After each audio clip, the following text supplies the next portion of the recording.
যে কোনো ধর্মীয় ভাবাবেগে যদি কোনো সরকার আঘাত করে তাহলে তাকে মূল্য দিতে হবে। পশ্চিমবঙ্গে কোরবানির ঈদকে সামনে রেখে পশু জবাইয়ের উপর নতুন বিধিনিষেধ ঘিরে শুরু হয়েছে নতুন রাজনৈতিক উত্তেজনা। রাজ্য সরকারের জারি করা নির্দেশিকার তীব্র সমালোচনা করে জনতা উন্নয়ন পার্টির চেয়ারম্যান ও বিধায়ক হুমায়ুন কবির কড়া বার্তা দিয়েছেন। সরকার জোরপূর্বক এই নির্দেশিকা বাস্তবায়নের চেষ্টা করলে লাখো মানুষ নিয়ে রাজপথে প্রতিরোধ গড়ে তোলার হুঁশিয়ারিও দিয়েছেন তিনি। সরকার যদি এটাকে কড়া পদক্ষেপ করে ইমপ্লিমেন্ট করতে যায়, আমি হুমায়ুন কবির এই সরকারের এগেনস্টে লাখো লাখো মানুষ নিয়ে রাস্তায় নেমে এটাকে প্রতিরোধ করব। সম্প্রতি পশ্চিমবঙ্গ সরকার পশু জবাইয়ের ক্ষেত্রে নতুন বিধিনিষেধ জারি করেছে। সরকারি নির্দেশনায় বলা হয়েছে, পশু চিকিৎসক এবং স্থানীয় কর্তৃপক্ষের যৌথ ছাড়পত্র ছাড়া কোনো পশু জবাই করা যাবে না।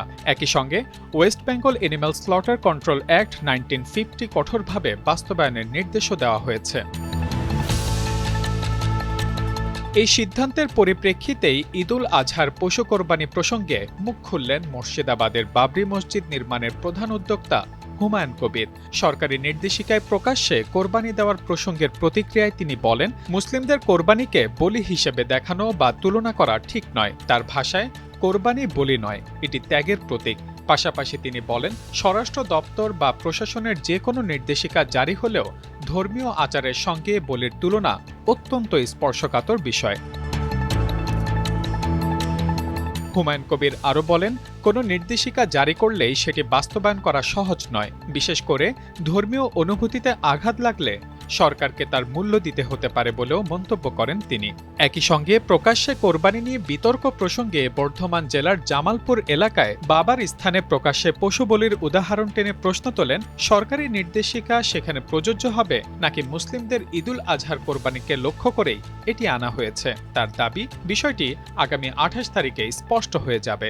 প্রকাশ্য যদি বলির কথা বলেন, জামালপুর বর্ধমান ডিস্ট্রিক্টের বাবা স্থান বলে, সেখানে প্রকাশ্য বলি হয়, সেটার ক্ষেত্রে মিন করছে না মুসলমানদের বকরির যেটা কুরবানি ত্যাগ, সেই ত্যাগকে মিন করছে। আগামী দিনে 28 তারিখেই তা প্রমাণ হয়ে যাবে। পশ্চিমবঙ্গের এই বিধায়ক আরও বলেন, মুসলিমদের জন্য যেমন নামাজ ধর্মীয়ভাবে বাধ্যতামূলক, তেমনি সামর্থ্যবানদের জন্য পশু কোরবানিও দীর্ঘদিনের ধর্মীয় বিধান। এ সময় তিনি দাবি করে বলেন, মুসলিমরা কোনো সংঘাত চায় না, কিন্তু সরকার যদি প্রশাসনিক কঠোরতার মাধ্যমে নির্দেশিকা জোরপূর্বক বাস্তবায়নের চেষ্টা করে, তাহলে তিনি লাখো মানুষ নিয়ে রাস্তায় নেমে এর প্রতিরোধ গড়ে তুলবেন। Mahmudul Hasan, Times today.